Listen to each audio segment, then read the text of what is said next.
Tom's normally here at this time, eh? He's not normally this late. We're all going on Yeah. a summer holiday. No more working for a week or two. What the fuck are you doing? I'm waiting here for Mark. you to do debatable. We're not recording today, I told you. What? You knew it was Tom's stag this week. Oh, The shit. zoologist, we were meant to be going themed. I Mark, forgot. for God's sake. I'm sorry, I forgot, like. How long are you here? Since last week's show. You're since the last episode. Mark, come on. You have to get out, start meeting people, Mark. Sorry. I'm sorry. I suppose seeing as I'm here and I'm somehow mic'd up, I could rustle something up, I suppose. Who's a good little kid? Kids can be awkward, can't they? Look, I know they're glorious, and when they come into your lives, it's the most magical moment of all time, and blah blah blah blah blah. But fuck me, if one of your kids perceives another of your kids to be getting an advantage, they will let you know about it. And in reference to something I spoke about a couple of weeks ago, that's not necessarily a bad thing. It's good that Tom is looking to get as many chips as Laura gets at dinner time, because we strive for equality. But if Laura is hamstrung by Tom's inability to eat as many chips as she is, that's not fair now, is it? If Laura can comfortably eat 1,080 chips, whilst Tom can only eat 900 chips before his tummy gets sore, yet gets uppity about the extra 180 chips on Laura's plate, then... maybe I should have just used the pea analogy. Assassin's Creed! A series which, in 2007, a lot of people felt had no legs. The first game was boring, repetitive, and for some reason brought you out of its cool Holy Land setting in the late 1100s to walk around a lab and read emails. 2 years passed and Assassin's Creed 2 was released to overwhelmingly positive scores as Altair was replaced with Ezio, and that Italian flavour had the general public chomping at the bit for more. Brotherhood came to PC and consoles a year later, and in my own humble opinion, or as the kids say IMHO, it's the peak of the series. Sales tell me in Ubisoft otherwise, as AC became a yearly staple in the diet of the video game playing public. 17 games with the Assassin's Creed branding have seen the light of day at this point, with entries into the main series, handheld spin-offs, digital titles and the like. And there are 3 in the pipeline. Yes, 3, I'll give you a second. Yeah, you're forgetting one. Assassin's Creed Chronicles China, the 2.5D thing. Recently, Ubisoft showed off its new gen offering, Assassin's Creed Unity, to a number of the video game's press. Coming out of this preview event, the gameplay, story, visuals all played second fiddle to the amount of P's on screen. For this next bit, remember what I will say right now. Assassin's Creed 4 Black Flag was 1080p 30 frames per second on PlayStation 4. Just keep that in the back of your head when you listen to the next bit. No, it wasn't that from the get-go, but a patch was released 4 days after the game was released in America last year, meaning a few days prior to us Euro lads and ladies even having PS4s to play with. Assassin's Creed Unity is 900p 30 FPS on both the Xbox One and the PlayStation 4. In an interview with Video Gamer, AC Unity's senior producer Vincent Pombriand stated, "We decided to lock them at the same specs to avoid all the debates and stuff. Technically, we're CPU bound. The GPUs are really powerful. Obviously, the graphics look pretty good, but it's the CPU that has to process the AI, the number of NPCs we have on screen, all these systems running in parallel. We were quickly bottlenecked by that, and it was a bit frustrating because we thought that this was going to be a tenfold improvement over everything AI-wise. And we realised it was going to be pretty hard. It's not the number of polygons that affect the frame rate. We could be running at 100 frames per second if it was just the graphics, but because of AI, we're still limited to 30 frames per second. So why at the beginning did you say, quote, debates and stuff? You've given an explanation that many will accept because, let's be honest, they won't understand a word of it. Once the pitchforks came out, Ubi knew they had to respond and they issued a statement to Kotaku. In it, they claimed they haven't reduced the ambitions of any SKU in order to achieve parity across all platforms. In other words, we didn't hold back the PlayStation 4 because the Xbox One couldn't reach 1080p 30 FPS. Now, one could speculate So, let's be serious for a minute. Let's say you have two tellies in front of you, with one connected to an Xbox One and one connected to a PS4. Both consoles are running a third-party game, one of them getting 1080p on the PS4 and the other not quite reaching that standard. There's a chance that you mightn't even notice that you're missing 180p's on the Xbox One. However, the problem here is with the PS4, a console which over the past year has shown us with games like Tomb Raider, Thief, Diablo, Metal Gear Solid Ground Zeroes, Call of Duty Ghosts. It can display a higher resolution than the Xbox One, yet with Assassin's Creed Unity, it will be 900p, the same as the Xbox One. PlayStation 4 was able to handle 1080p with Black Flag, so what's the problem with Unity? Speculative chatter commence! Brotherhood, Revelations, AC3 and Black Flag all had content that was exclusive to the PlayStation platform.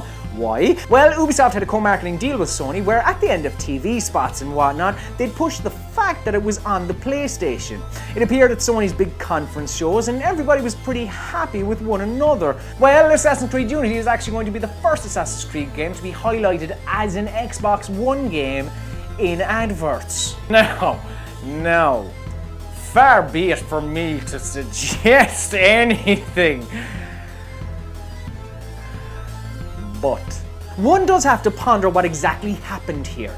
Many are suggesting that brown envelopes were involved and that Ubisoft can indeed reach 1080p on PS4, but are choosing not to because, well, I'll let you fill in the blanks there. Whilst the amount of P seems a bit shady, we can talk about the frame rate in facts. The footage of AC Unity that you're seeing throughout this video is B-roll we were sent by Ubisoft, captured on an Xbox One. Naturally, they've provided the footage, so you would imagine it would be as flawless as possible. And maybe it is, but if that's the case, it's not good enough. Ubisoft say they're aiming for 30 FPS with Assassin's Creed Unity, and as our man Johnny Lewis, who previewed the game, said, a lot of the time, it's struggling to even hit that. Nicolas Guérin, world level design director on Unity, spoke with Tech Radar and is claiming the industry is moving away from 60 FPS as a standard. He spoke about his thoughts when the dev team were looking at 60 FPS, claiming, it's a bit like the Hobbit movie. It looked really weird. What in the fuck are you talking about? If you're used to playing games in 30 FPS, seeing a game run in 60 FPS is like a mini version of seeing HD for the first time.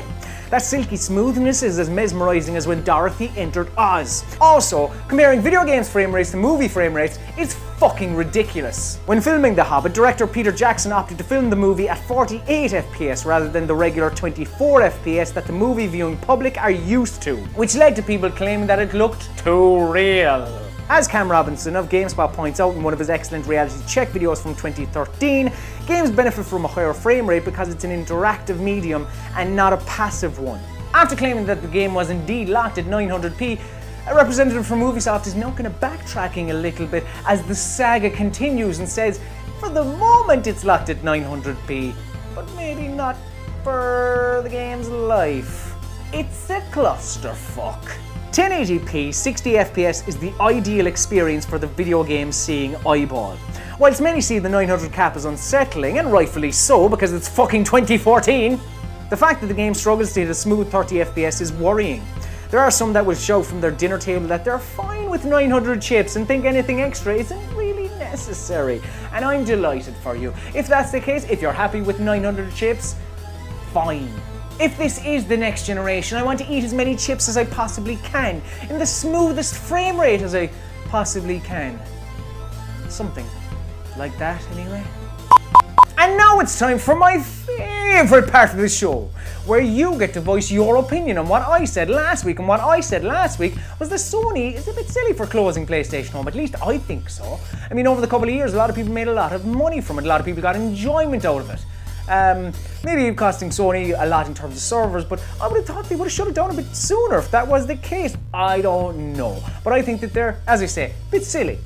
So I asked for your opinions on what I said last week, and you let me know, so thank you very much. So Barry, shall we have a look? We shall. Let's turn on our 2120 vision, Barry. There we go. Let's have a look down.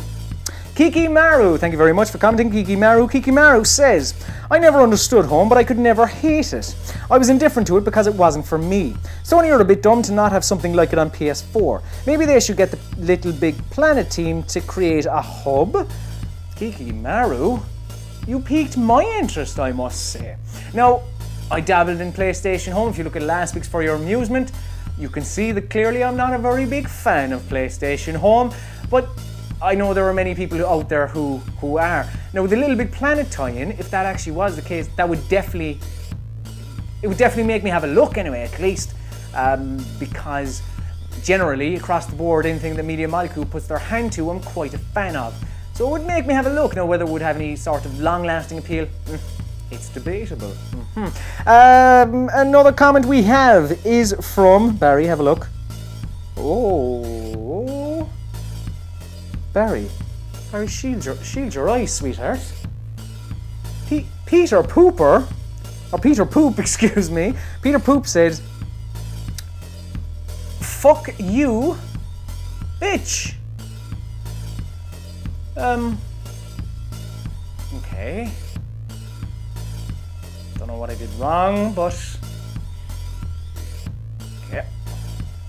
So thank you very much for watching this episode of Debatable, and I would love to know why you think I am fucking dead wrong. Tell me why you're looking at what I'm saying and going, what's the problem? 900p is perfectly acceptable. 30 frames per second, why do you need 60? I don't need those other 30. 30 frames per second is perfectly fine with me. Yeah, do tell me. You can comment. Well, I should say, there won't be an episode of Debatable next week because, as I made reference to already when I was talking to Mark, myself, Mark the cameraman, and Barry the line, we are off to a stag do in Corfu next week. So there won't be an episode of Debatable next week for our zoologist friend. Are they believing any of this? I'm not too sure. But anyway, there won't be an episode of Debatable next week, but I will be back the week following. So I do still urge you to comment. You can leave a comment on this here YouTube video, or you can leave a comment in the article itself on godisageek.com, or you can tweet me. Because everything I said on this show and past shows and future shows, including the show in 2 weeks' time, it's just my opinion and my opinion alone. And as always, dear friends, it's debatable.